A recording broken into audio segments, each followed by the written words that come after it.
I am my own entourage. I will win at my life. That is powerful. Let's give him another round of applause. That was powerful. Okay, we're going to the power session has not ended. But before we start our next session, I have a few additional housekeeping notes. First, we're going to have a time change on two of our sessions. The Spotting Trends and Opportunities in Tech, which was originally starting at 12 noon, will be held immediately after the next session in Salon AB.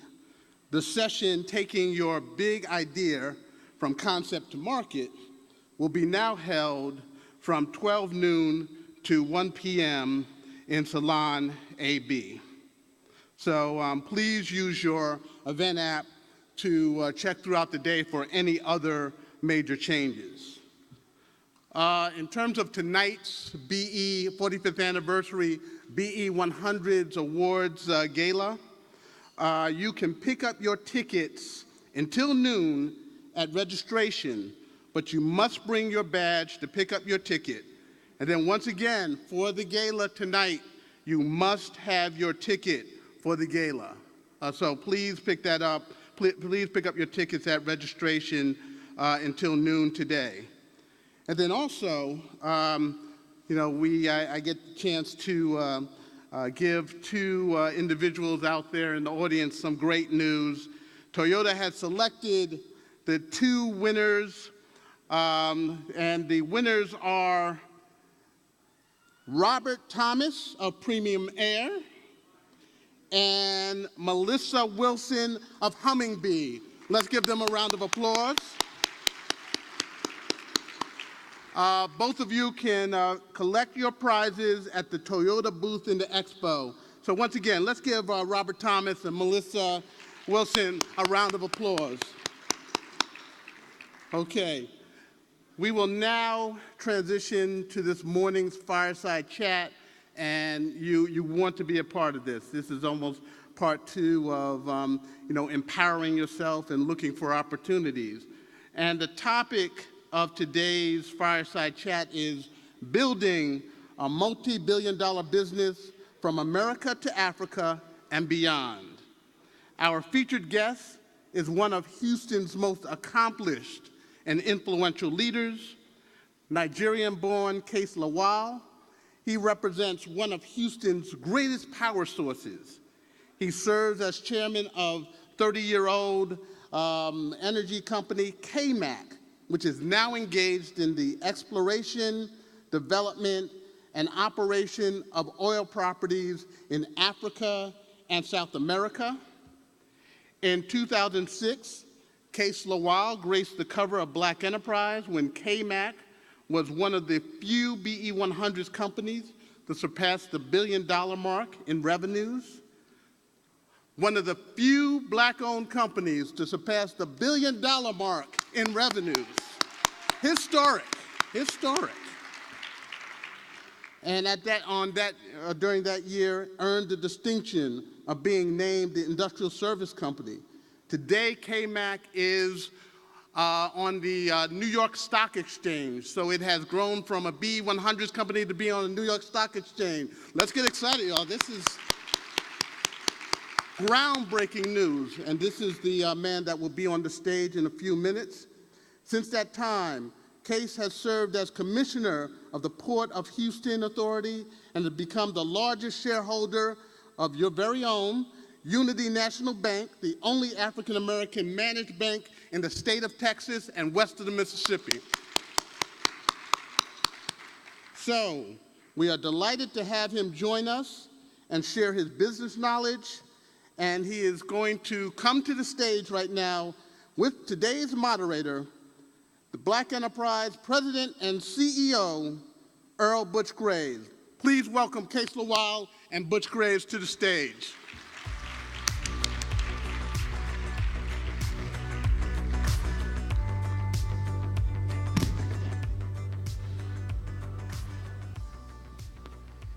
Well, good morning, everybody.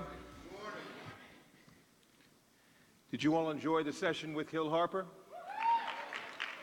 He was outstanding. Let's give him a round of applause again. He was outstanding. We are delighted today to have, in my view, one of the most extraordinary businessmen, not in this country, but in the world, who, yes, you can give him a round of applause. And that's Kase Lawal. We got an opportunity to meet some 15 years ago. And as Derek outlined, back in 2002, his company became the largest African-American-owned business in the country, and in 2006 was named our BE 100's Company of the Year. All much deserved. But as you and I were speaking yesterday, and I'd like you to share with the audience, you didn't just wake up one day and you had riches around you and you were just trying to figure out where you were going to move it around, what have you. You were Nigerian born, and I think it would be great to, if you would, is to share your story, your journey from Nigeria to ultimately the United States and Houston, and what gave you the desire. Because I know, in speaking with you and talking to some others, you had to convince your family, and your father in particular, to even give you the opportunity to come to the United States. But it would be great if you would share with, with our audience a little bit about your journey, how you started, where you were born, and then ultimately what moved you here to come to the United States. Well, thank you. Thank you very much, Butch, and the Grace family. You are a testament and embodiment of essentially what black business is all about in America. And we really do appreciate what your family have done and essentially carrying the light and the torch for what you all have created. Thank you very much. Please, a good round of applause for Black Enterprise. I honestly don't believe that my story is unique in any way, shape, or form. It is a story because so many before us actually have paid the ultimate sacrifice for us to be able to come here. Now, a lot of you may have seen the Eddie Murphy movie, Coming to America, or maybe it was way before your time, but that was really essentially something that I keep looking back on. And for me, I was the first generation in my family to come to the United States. And that was over 40 years ago. Now, I made this decision because I was influenced greatly because of the civil rights movement. And more specifically, growing up in the early 60s, when I read about, and we all saw the tragic incidents of the death of John F. Kennedy in Dallas, Texas. I was very determined reading and knowing a little bit more about the struggles at that time and about the sacrifices that men and women were making during the civil rights era, that I really, really wanted to be part of the action. And I think even as I am now, I always want to get to be a part of the learning process or the experience. Because without that, I don't think we will have anything that we can share with the young generation. So as it goes, my father was adamantly opposed to any of his children going overseas because he felt the education in Nigeria at that time was very strong, very superior, and there is no need for you to leave. Suffice it to say that it took me a few years to convince him. But when I knew I wasn't getting anywhere, obviously I had to turn to my mom. And she was able to mobilize the ticket for me if I had an admission to come to America, and so was the story. And there we are. I don't think it's turned out too bad after all. Coming to America for me was very important. Naturally, if you leave Africa, you'll go to Europe because the educational system was really based on the European system. So therefore, you will want to go to Europe. But for me, I was just really fascinated by the movies, the John Waynes and the old movies that we saw, that I wanted to be a part of that program and be a part of the experience in the United States. Now, coming here, obviously, I was very determined to be successful just because I want to try to impress my father that the decision they made ultimately came around, by the way, to allow my mom to send me down here. But it was very important for me to impress him more than anything else. And I wanted to do so well. And I wanted him to be very proud of me so that he can allow my younger brothers and sisters to have an opportunity to come to the United States. And a whole lot of them did. So coming to America was an incredible experience. But what I find out, and as I've often said, is that there is no place on earth where you can get the kind of experience, the opportunity, the exposure, to be able to make an impact, to be able to empower, and to be able to be given the opportunity to actually create and carve out a niche for yourselves. So there goes the story, and that is where we are, and now we are here today. So you came here in 1973, I believe was and to enroll in college. Yes.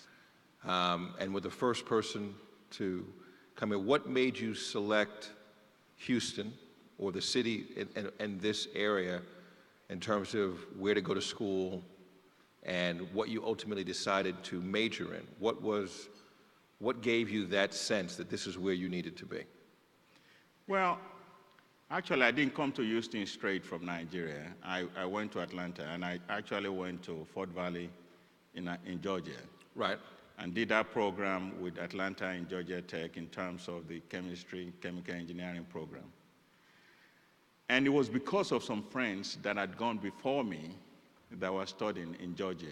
And they were very instrumental in assisting me in terms of my admission applications and the various colleges that I needed to apply to.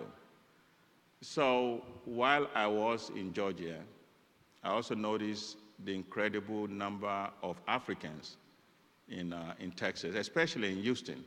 Right. So I was gravitated towards that, and I wanted to be a part of that experience. I think that in large part has to do with me coming down to Houston, Texas, and to enroll in to finish my education at Texas Southern University. Right. Absolutely. Go Tigers. Let's fast forward some. You finished college and then went to work for someone else for a period of time, but ultimately founded KMAC in 1986. So what was the impetus for you from the standpoint of going into business for yourself? When did you decide that was being an entrepreneur was what I needed to do, and ultimately opening up the business in 1986? Believe it or not, it wasn't something that I'd mapped out, but I remember growing up, my mother being a merchant in textile, always tell me that you you do not like too much to be part of the house cleaning and cleaning your room or what have you. So I think maybe someday, you're going to be a trader or a business person.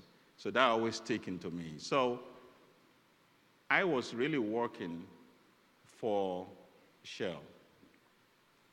And while working for Shell, I was working at the refinery in Deer Park at the Shell Petroleum Refinery Complex as a young process engineer. And I soon found out that I was on the graveyard shift. I was always being put on that 10 to 6 shift. For a young man, weekends became very difficult for me because I wanted to have that social interaction just like any other young person. And true story. So I decided that I needed to get my MBA, which Shell was very instrumental in paying for it while working for Shell. And that's a really good program at Shell at that time. So while I was going through my MBA, I determined that I cannot be working with this hard hat on and going to work at the time when other people were going for social outing. I needed to do something that could be Monday to Friday so I can have my weekends off. So there goes the story, and I determined right there, right then, that what I needed to do is to see how I can utilize my origin, where I was born, to my new home, where I am and where I had grown up. And thus the bridge between America and Africa. And that is how really the story started. KMAC stands for Cameroon American Company. Tell us about how you came up with that name. And then also, it was founded as an agricultural commodities trading company, right? So the fact that he's in oil and all these other things now is different than when you originally launched the company. So talk to us a little bit about how'd you come up with the name KMAC? And then two, founding it as an agricultural commodities trading company, how did that all come about? And why did you focus on that at that time? This is a matter of public records now because I think it's been well written about. But suffice it to say that I went home on vacation one Christmas period, and on the plane, which at that time was called Pan Am Airlines, Pan American Airlines, and it's like a shuttle, like a bus. It stops in so many countries before it gets to the eastern shore of the United States in New York. So on our way back, we stopped in one of the French-speaking African countries, and I'd actually slept coming in from Lagos for a fuel stop and to actually pick up more passengers and go to the next country. So I sat next to this individual who had come in from Cameroon, from Douala. His name is James Onobiono, a professor of mathematics out of Yaoundé University. This guy was fast asleep when I got to my seat, so I didn't bother to wake him up. Very tall guy, and he was occupying part of my space. But of course, I didn't bother until we get to the next destination, and he woke up, he saw me, and he said bonsoir. Of course, I didn't know what he said, which is hello, bonjour. So, but I quickly noted that he wasn't speaking English. I underestimated it. So I tried to speak the little I know, comment allez-vous? So we started talking, and I found out that while he was teaching mathematics, he was establishing this tobacco company with the Rimsman family out of Hamburg, Germany, to make cigarettes, including Marlboro, which was part of Philip Morris. Right. So I thought there was an opportunity somehow to talk to him, and he was telling me about some of the challenges that he had. But long and behold, I found out that some of the tobaccos that we were actually using in making the cigarettes was coming from the United States. I didn't know anything about tobacco. But I figure it's an opportunity to continue the conversation.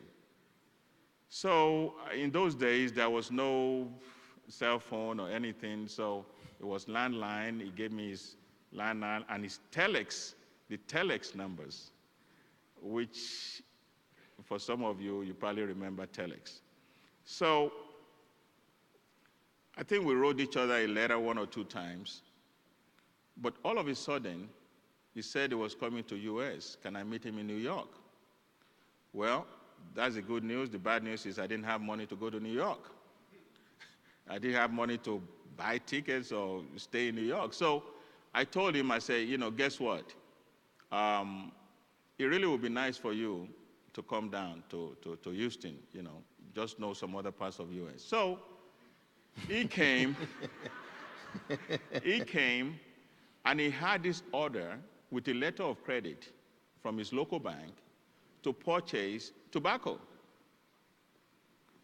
Anyone that had been to perhaps the 20th anniversary some 11, 12 years ago, I told this story. They needed to buy tobacco, go through Hamburg, and take it to Douala, Cameroon, where the factory was to make the cigarettes. So I said, I know everything about tobacco. Of course, I didn't. And I said, I know the right bank that is going to be able to do it. So there was a bank here in Houston called Texas Commerce Bank. That was the bank that I was using. So when I get paid, I deposit my check in the bank. So I took this letter of credit, went to that bank, and I told them, listen, I've got this instrument, we're going to buy some tobacco, we take it to Africa, and, I thought I could take it to the teller. The teller said, no, we don't do that. There are some people that does trade finance. They're on 3rd floor. You can go talk to them. Of course, they say I have to make an appointment.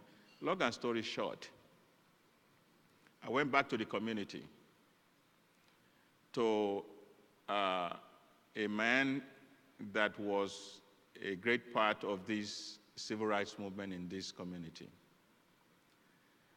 And he introduced me to the chairman, because he was the doyen of our community. He introduced me to the chairman of Texas Commerce Bank and the president at that time, and that was Ben Love and Mark Shapiro. And he introduced me.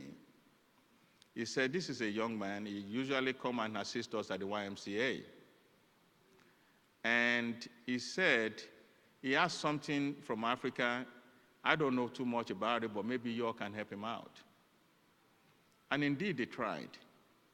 And they actually introduced me to some of the young bankers to take care of it.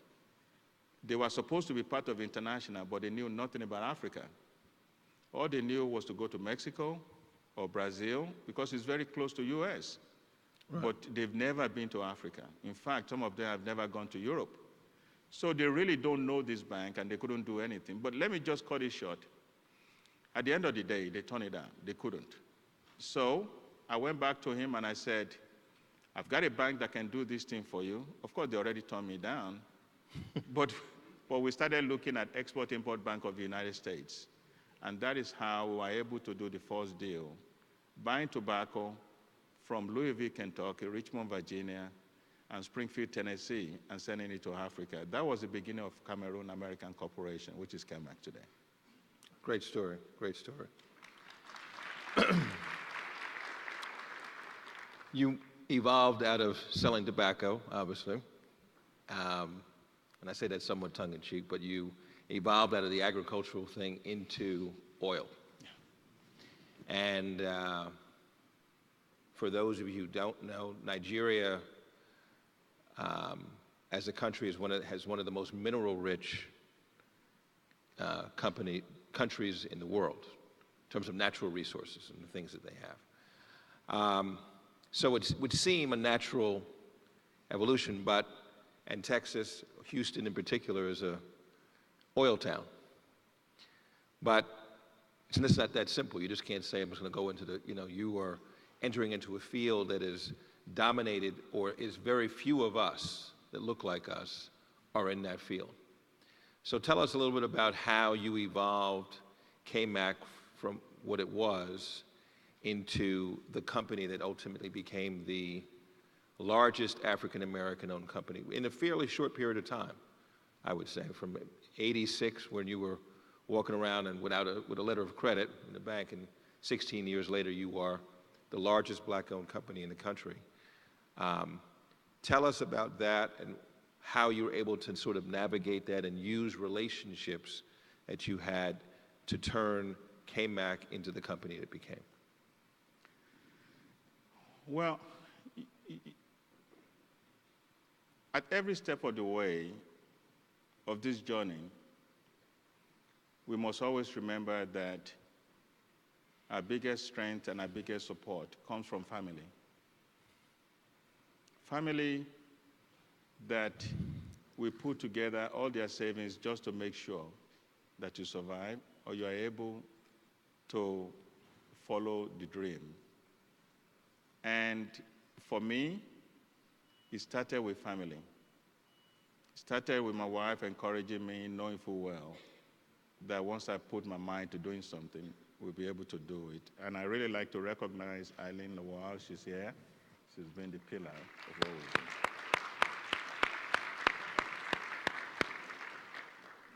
So for us, we knew that if we continue to go to the oil fields in West Texas to buy acreages, to buy production, it would be a daunting task. But we never knew it was going to be almost impossible to win any of those opportunities. So whenever there is an asset or a production that is on sale, we bid for it, we go look at it, we bring some accountants with us, we use the resources that we don't have, and we always end up on the short end of the stick. So we decided, why continue to waste our time? Let us go back to the roots. Let's go back to the source. Let's go back to our origins, where we are blessed and lucky to have a country or come from a country that has the natural resources like you've mentioned. So we went back to Africa. And what we did wasn't going to Africa and telling them what to do or how to do things, but to see how we can partner up with them and see how they can assist us so that we can be able to get into the petroleum industry and be able to now bring it back to the US. And as I mentioned to you a little while ago, our getting involved in the oil business was really by accident. It was the government deciding that they would like to get their indigenous folks involved in the oil sector because, after all, that was the largest and most significant natural resources that they have. And in so doing, they see me as a bridge. I haven't lived in the energy capital in the world, which is Houston, and at the same time, having this connectivity with Africa and having originated from Africa, they thought I could be that bridge that can actually be able to source and try to find a partner in large oil companies that can actually train, develop skills, transfer technology, and provide capital to local indigenous African petroleum companies to be able to be an independent oil company. And that is essentially what we try to do, and that is what we did. So for us, over 26 years ago, Conoco believed in the story, and I won't bore you with how many that turned us down. We had almost 30 that turned us down. And we are almost giving up. And at that time, the government gave us the opportunity, and we were able to partner up with Conoco. And that investment by itself, in terms of exploration, we were lucky that it yielded fruit, because in exploration, for every 10 wells that you drill, with the best of technology, you'll be very, very lucky to have 2 or 3 wells come in with the gusher. And in our case, I believe after the 3rd well, it was productive, and we found oil together with Conoco. And that was how the story started. So, great story. Conoco was the first partner. Conoco, 1991, April 1. So I want to, another date. April Fool's Day. April Fool's Day. I want to read a quote that you said, and it's apropos in regards to partnership, in regards to scale, which you and I talked about and we're going to come back to in a second. But in each of the things, in each of your growth sectors through KMAC, you've been able to successfully form partnerships. And so I want to read a quote from Cayce. Life and the world in which we live in are based upon partnership. At KMAC, we believe that when you spend time developing relationships and understanding the culture where you want to do business, the results are mutually beneficial for all partners involved. You are the epitome. KMAC has been the epitome of forming partnerships both in Nigeria, partnerships in the US, partnerships with Black-owned companies, and partnerships with non-Black-owned companies. So speak to us about, A, the importance of partnerships, why you said your quote, if you will, and then how you went about trying to select partners, and also how you went about deciding who not to partner with. Because sometimes who you don't partner with is as important as who you decide to partner with. Sure. So for us, we believe very strongly in the power of partnership. You know, the very life we live in is a life of partnership. Those that tolerate and accept us to be their life partners are our partners. Those we went to school with, from kindergarten, if you're lucky enough, through the high school, they are partners. Those we meet in our religious places of worship are partners. In fact, the world we live in is a world of partnership. I have found this to be the biggest tool in this journey so far. Every person that I meet is a potential partner until they prove otherwise. And don't forget that your network is your net worth. You've got to continue to give every single human being an opportunity. Hopefully they give you one. But they don't lose sleep on it. You can only control those that you have the ability to. So for us, when we try to do business, we look at it from a partnership strategy. We look at the space, and we look at the value proposition. And we look at what value you bring to the table. Because it has to be a win-win opportunity for each and every one of us. It can't be winner takes all. You can't. You can't do it alone. In the drill bit, in the exploration business where we are, including ExxonMobil, the largest oil company on earth, they do not drill the wells we drill in deep offshore with all their pro wells and technology and capital alone. Hardly could you see in ExxonMobil's portfolio drilling one well 100%. Hardly. They always have a partner, and most of those partners, being the largest, are smaller than they are. So when Exxon will partner up to drill a $100 million borehole, who are you that doesn't have the capital not to have partners? So let's take it down to the everyday business we do. Whether you have a restaurant, or whether you're in the hospitality business, or in the transportation business, or you're in the medical profession, or you're an engineer,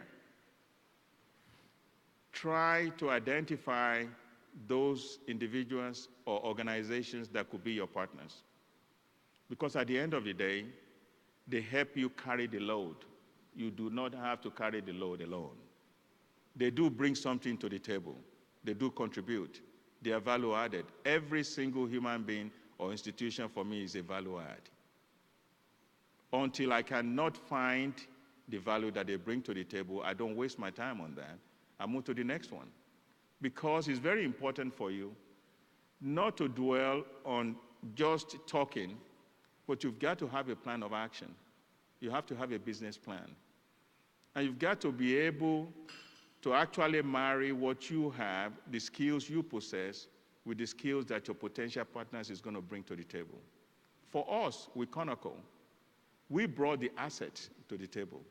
They brought the technology and the capital to the table. That was a partnership. And that was the bedrock of our organization. That is how we are who we are today. So, whether it's our spouses, whether it's our life partners, partnership is very important. We have to learn to listen to each other, to communicate with each other, to be able to share with each other, and to be able to tolerate each other. Right. Because there is no perfect partnership. For us, we will do no business without having a partner that we feel we can do business with. So we believe very strongly in that. Let me touch on a subject that we addressed, or I brought up on Wednesday night. We had a fireside chat with the mayor, Sylvester Turner of Houston, and Clyde Drexler. And one of the audience members asked about how to secure a contract with the city of Houston.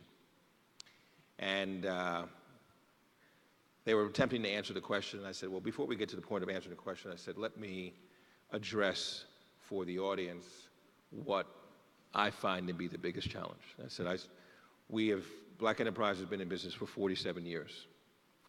And we have chronicled and been witness to the growth and development of African-American businesses since 1970 to where it is now. But frankly, over the last 20 years, it has plateaued. There's a few that have risen up to the billion-dollar size, but for the most part, it has plateaued. And for the longest time, people said the challenge for African-American-owned businesses was access to capital. We've got great ideas, but we have a lack of access to capital. And what I have been championing over the past 5 to 10 years is that access to capital is not the greatest obstacle for African-American-owned businesses. Black-owned businesses, I guess you would agree. The biggest obstacle for Black-owned businesses in this country, if not the world, but let's talk about the U.S. for the time being, is scale. Scale, scale, scale. We spend a lot of time talking to our respective clients, sponsors of our events and others, corporate America, who have large procurement programs. And they say, I want to do business with Black-owned businesses. And I believe in their heart, actually they do. The problem is that 96% of Black-owned businesses in this country are sole proprietorships. 96%. That means we employ nothing but ourselves. You hang a shingle out, you talk about what you do, but you employ absolutely nobody. And so what happens is that we're bidding on contracts that you have no chance in the world of ever landing. Because if your company is doing $500,000 in sales, but the contract is for $15 or $20 million, which, by the way, would be a minute contract for a large company. Right? If Walmart has a contract that they want to put out for bid, it may be $50 million or $25 million, which would be a very small contract. You cannot do $500,000 in sales and ultimately win a contract that's 15 to 20 million. You don't have the scale. So what has stood in the way? What stood in the way, frankly, is in many cases self-inflicted. And that is our unwillingness to work together, our unwillingness to merge, our unwillingness to bury our egos. And in some cases, we have a lot of Black-owned businesses would rather own 100% of a $500,000 company than 30% of a $100 million company, just so they could hand out a business card that says, Chairman, President, CEO of this cup of coffee or this glass of water. You can't deposit business cards at the bank. Cannot. You can hand them out at the nightclub, but you can't deposit them at the bank. Not impressive whatsoever. No one cares what your title says on your car because your business is not doing anything from that perspective. And I go back to the partnerships thing that you brought up to say, if ExxonMobil can merge, if American Airlines and US Air can merge, why can't Pookie and Ray Ray merge? And the reason we can't is generally, again, self-inflicted because we want to be the one, quote, who's in charge. Now, I give that all that preamble as a setup to you, if you will, for your, one of the things that you have, that Cayce has taken on is he's in the banking business as well. Unity Bank, here based in Houston.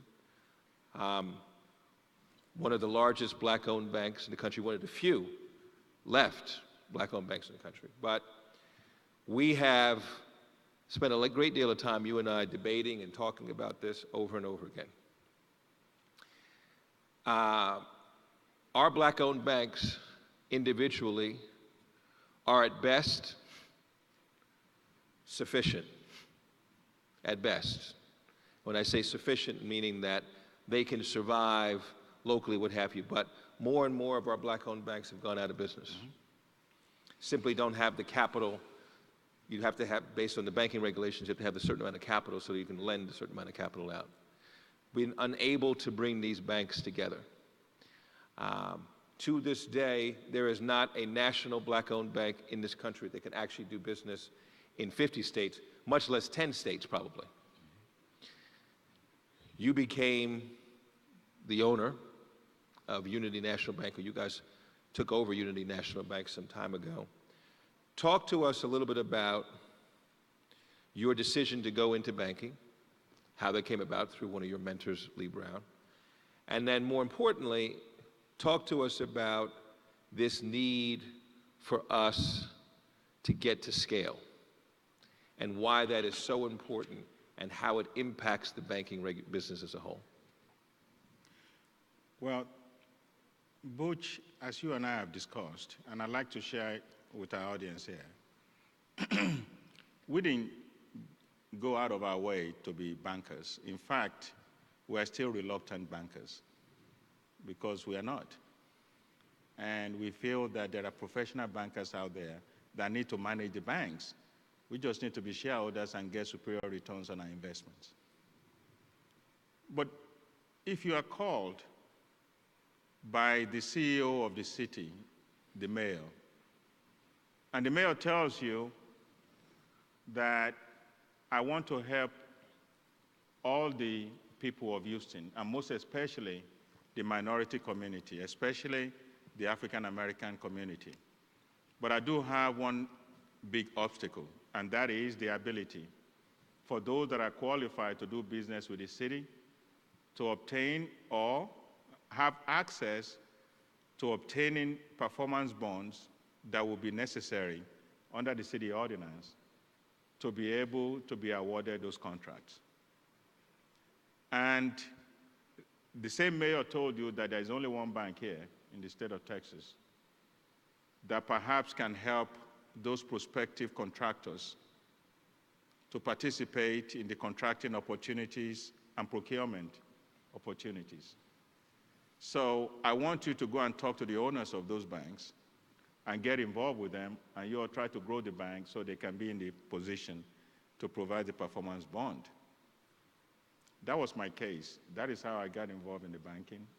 The mayor was the first black mayor of the city of Houston, Mayor Lee P. Brown, a great man and a great leader. And I told the mayor, I said, you know, Mayor, you and the city council just elected me to my first term on the largest seaport in the United States, the Port of Houston, as the 41st commissioner. I'm not a banker, and I don't know anything about banking except to borrow money from banks. And so I don't know whether I can help you in that. But he told me calmly, I want you to go out there and meet the owners of the bank and see whether they will sell you a part of the bank. what do you tell the mayor? I said, yes, sir. I left his office. 2 days later, they set up the appointments. I met with the owners of the bank, 2 churches, and 1 individual. And all 3 of them told me the bank wasn't for sale, but why don't you come and open an account in our bank and we get to know you, and maybe we start conversation. So that is how it started. And I went straight right back from that meeting to go and see the mayor downtown. And I said, Mayor, I did what you want me to do. They said, no, they are not selling. So can I go now? And he said, well, okay, fine. Very quiet man. He said, fine, that's okay. 6 months later, one of the churches couldn't make their obligation to a Phoenix, Arizona financial institution. The shares became available, and thus goes the story, how we were granted by the Feds and the Federal Reserve Institution and OCC to take control of the bank in December 2005. 12 years later, the bank was about $40 million at that time. Today, the bank is about $100 million in size. But, well, thank you. But I need to tell you, that indication in the banking circuits, they will look at you and say, what are you doing wasting your time? The same banks that were set up about the same time that we took control of Unity Bank are currently about $3, $4, $5 billion today. So we set out together with the mayor, and of course, the mayor now was time limited. And of course, he was going into retirement. And guess what? Payback time. The board decided, no, you're not going to retirement. You have to be the chairman of what you set up, because you got us involved in this bank, so we want you to come in and be the chairman of this bank. So he was chairman of the bank for the last 12 years until he retired 2 months ago, when reluctantly they elected me to be the chairman of the bank. So I've been vice chairman for 12 years, supporting him. But we set out by going out throughout the country. At that time, there were 47 African-American controlled banks in the United States. Today, there are 20. Today, there are 20.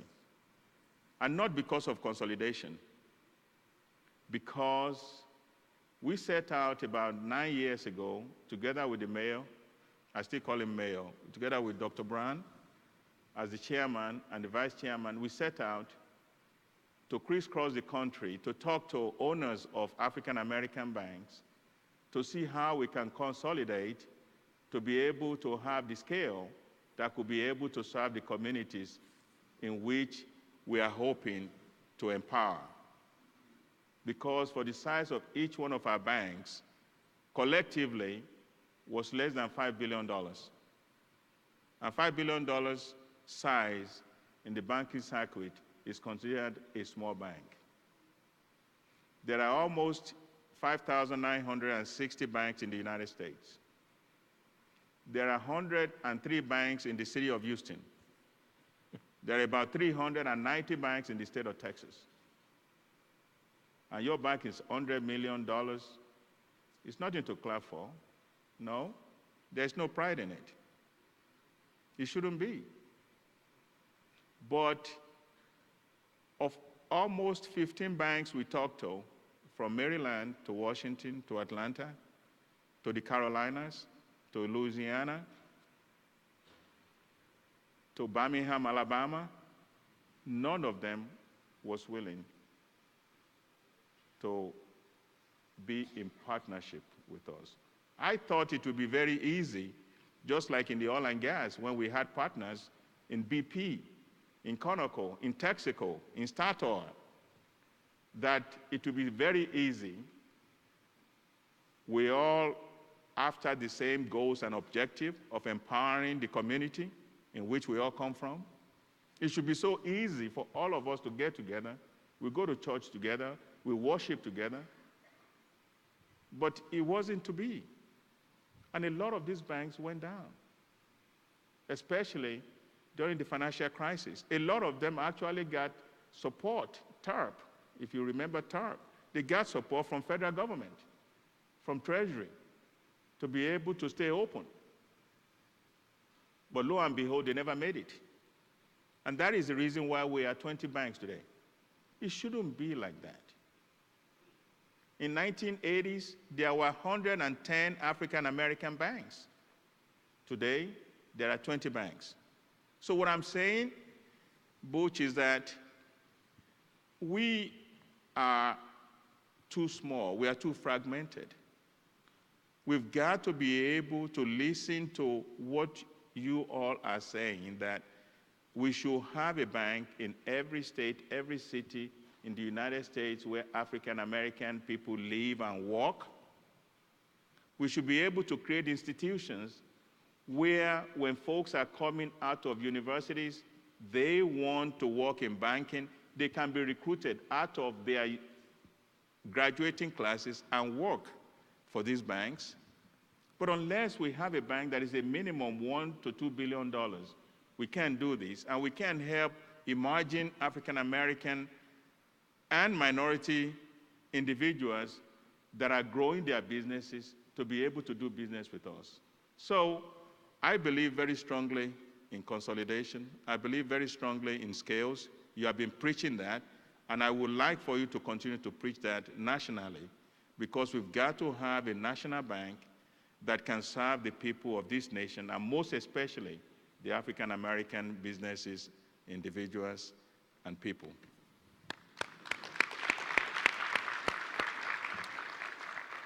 Momentarily, I'm going to open it up to Q&A. I don't know if there's I guess there'll be someone walking around with a mic to do Q&A.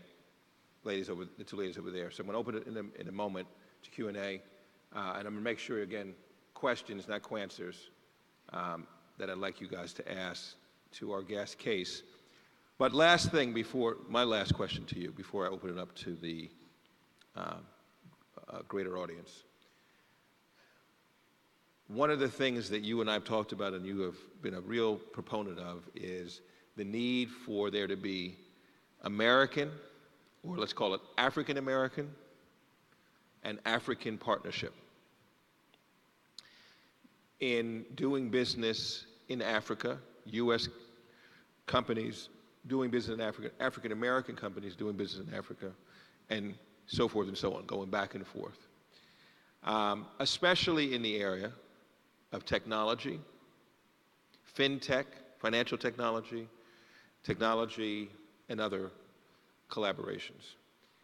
Speak a little bit too, because you are in a unique position in that you are, if you will, a member of both societies. You're a member of, you're a citizen of both.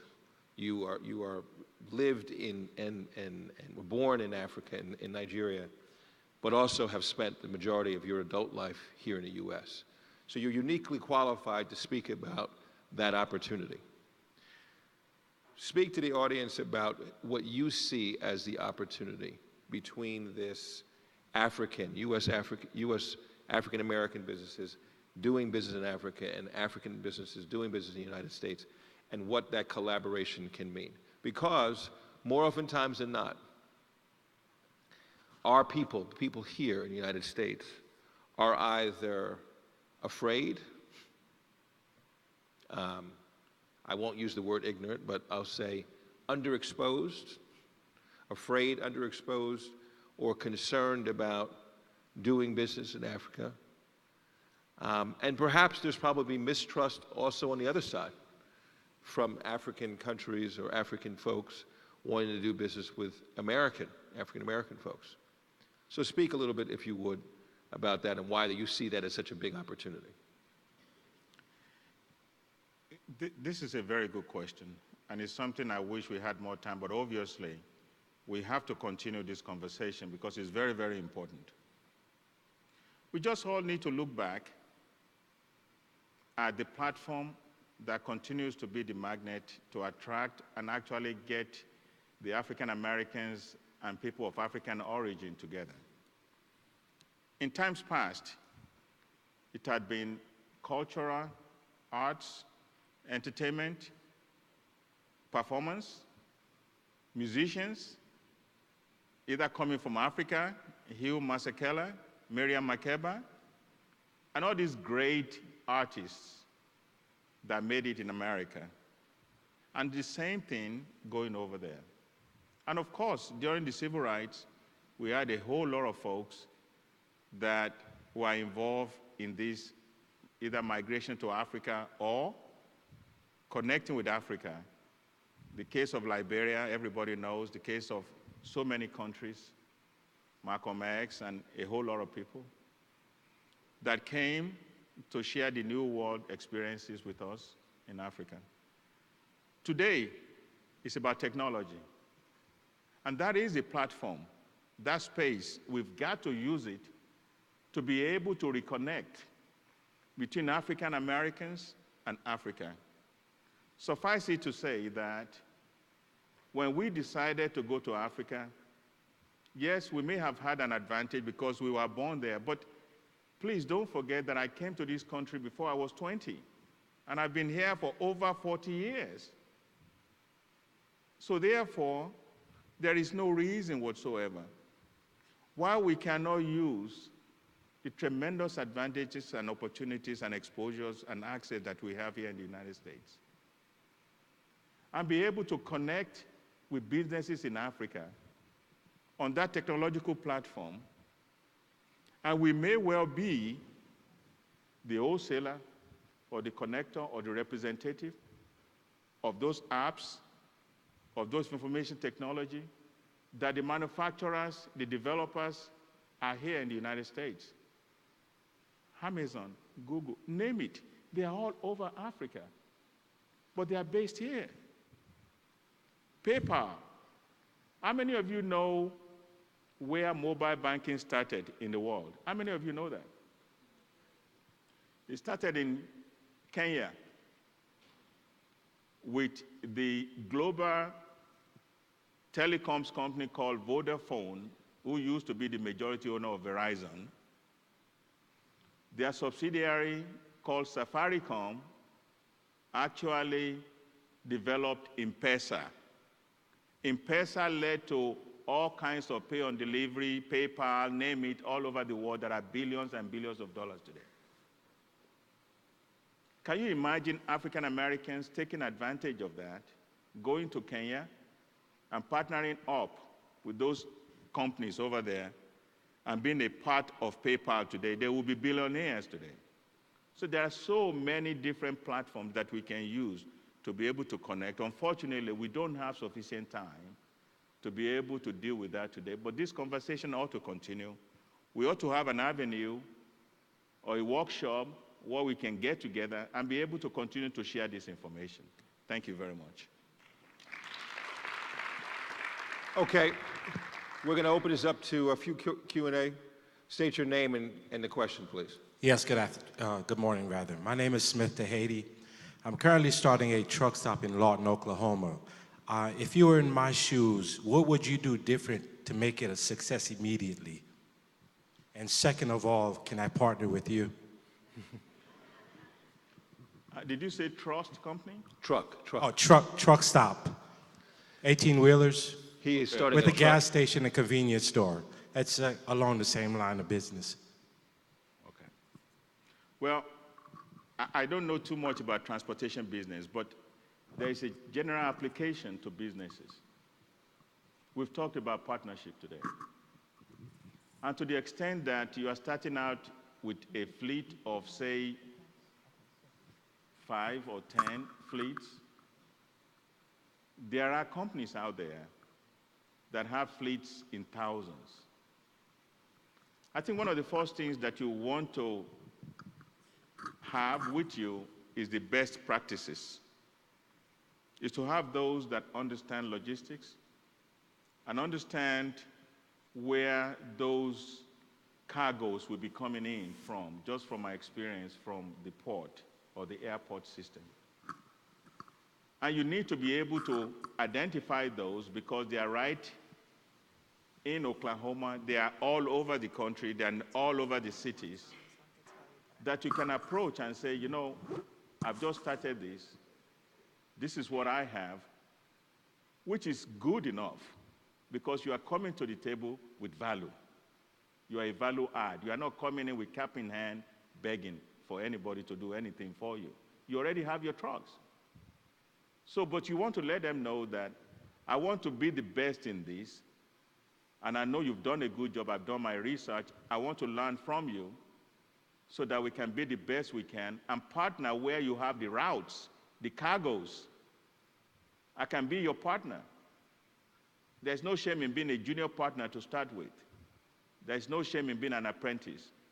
Because at the end of the day, you will be the best that you want to be. Those are some of the general principles and advice and guidance that I'd like to give you. Well said. Next question. Mr. Lawal, good morning, sir. My name is Uchenaya Ogba, and first of all, thank you so much for being here. I think it's a pleasure to listen and hear your story. I think as a Nigerian also, it's a very similar story that I've been through. My question is, what partnerships can we as Africans or African Americans participate in Nigeria or Africa at large? Can you identify any current opportunities that we can be a part of? Thank you. Well, one thing that Africa is very blessed with is their enrichment and endowed natural resources. That is a given, because there is no reason for African countries to continue to grow and export cocoa and coffee beans without making the chocolates, which is made in Switzerland or in some of the French countries, and be brought back to Africa. Agriculture is very important in Africa. So is natural resources, including metals, hydrocarbons, and mining. So I would say if you are going into the conventional business, those would be areas that obviously you want to look at and look at partnership. You know, the incredible thing about the United States is almost everything that is on this earth that you are looking for is here. It's right in our backyard.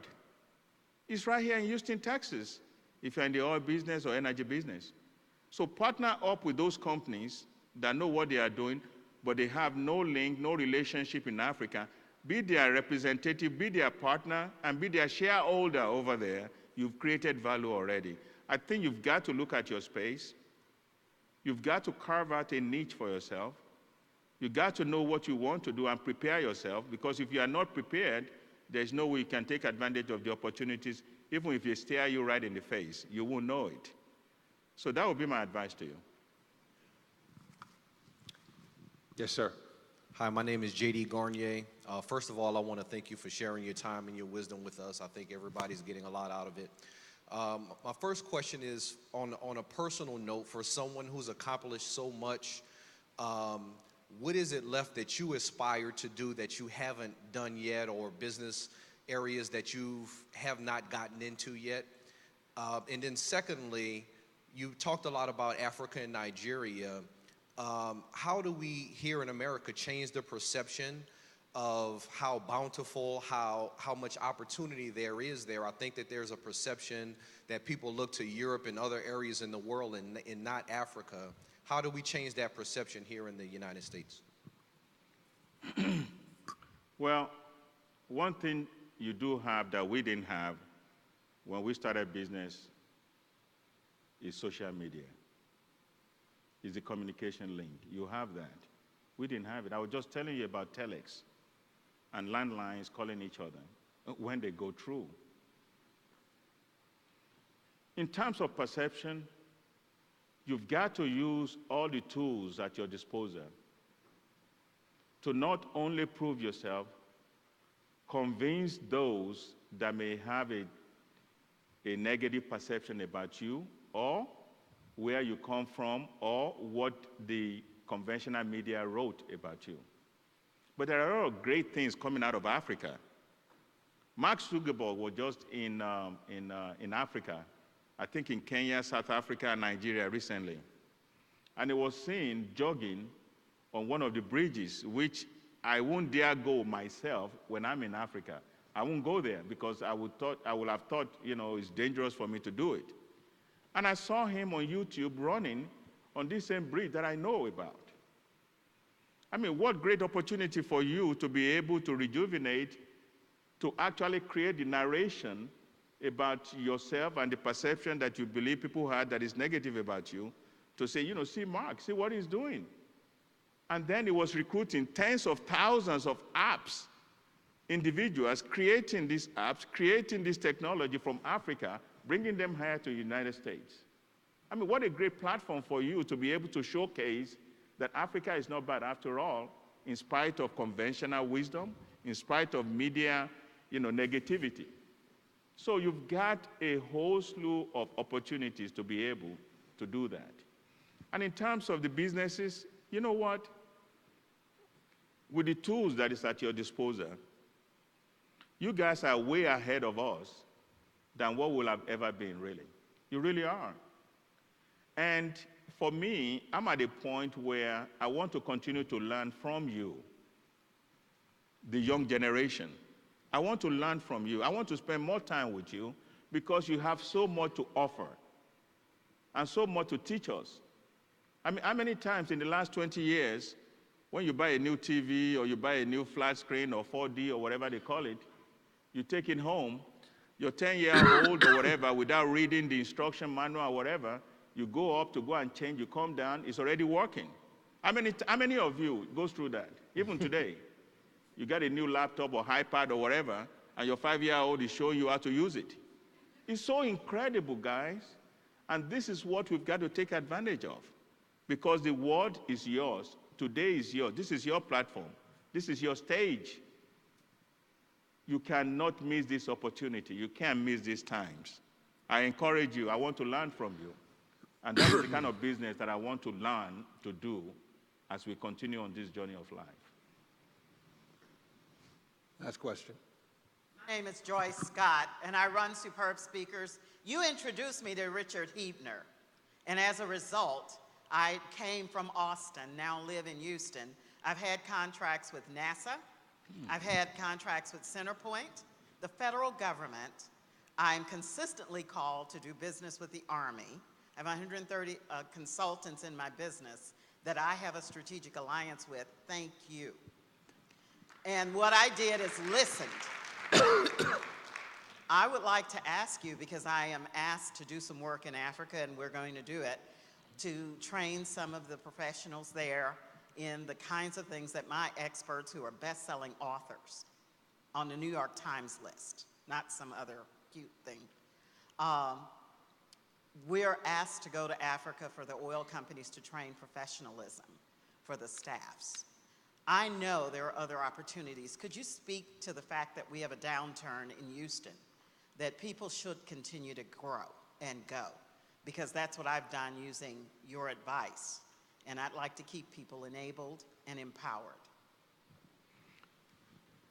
Thank you very much. What I like to do, and I think my boss in the office is here, is to actually get as much information as I can get today, because what I'd like to share with you is a video of the great leader of our time, Martin Luther King, in 1965, a speech he gave. And that speech says, "Let us keep moving. Don't stop. Keep moving." Because when you stop, that's it. I really like to share that with you. I've shared it with my children recently. Somebody sent it to me. And it was just so appropriate in the times we live in the challenges and the opportunities that we do have. When I hear stories like this, the other day, someone was telling me about the same thing, about Houston Minority Development Corporation, Richard Huebner and some of these people, that we created when we were at the Port of Houston, which I was there for 7 terms, about 15 years. And we increased the procurement of hundreds of millions of dollars to 35% of small businesses, mostly minorities and African Americans. And they were telling me their stories. And I usually don't get too emotional, but I think I did. because that is really what it's all about. It's a window.